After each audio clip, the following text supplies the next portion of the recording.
Ngayon daw hindi nag-a-apply kapag may video requirement and that is okay. My besties, mag-asawa sila, ayaw nila ng may interviews. May kanya-kanya tayong preference. However, I wanted to make sure that I also address the fact that there are influencers na may malaki na silang following and would say, uy, alam nyo guys, kapag ka may video introduction, wag na kayo mag-apply doon.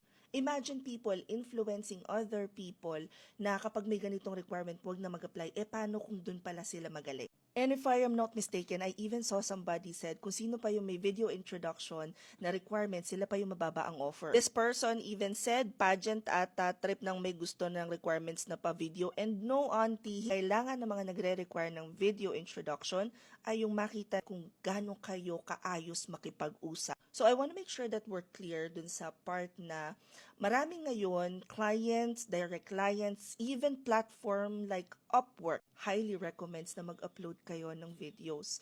That is because mas malaki yung chance na i-hire yung mga tao na nakikita ng client sa video na, okay, so hindi lang siya magaling magsalita, marunong siyang makipag-usap. Kasi imagine, pagka naging virtual assistant kayo, magti-team meeting kayo, obviously kailangan naka-video. Halimbawa, ma-promote kayo sa SDR or kayo na yung magpe-present sa inyong mismong, kumbaga client ng client ninyo. Obviously, kailangan niya kung nakaon ng video. So may mga positions talaga that requires video introduction. You just have to make sure na, alam mo yun, ina-align mo yung application style mo sa role or service na i-offer mo. And a lot of people right now, lalo na yung mga nagsisimula, are targeting general virtual assistant. So just so you know, a lot of general virtual assistant position requires you to do meetings. Kailangan maayos ka, presentable ka because you are representing the company. And with that being said, again, it's okay if you don't feel like you wanna do video introduction.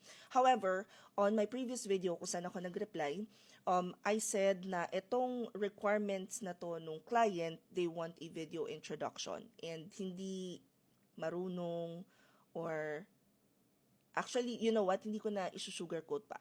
May mga tao na nag-apply and alam naman nila na ang requirements is video introduction pero magsisend sila ng voice introduction. Yung iba magsisend ng portfolio.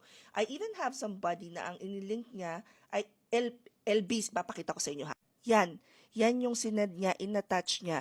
And mind you guys, ang position na to ay for sales. So meron talagang mga tao na either, for lack of better term, bobo o nanggagago. Yun lang, share ka lang. Sige, comment any questions you guys have about working from home. Follow for more work from home. Jesus, bye!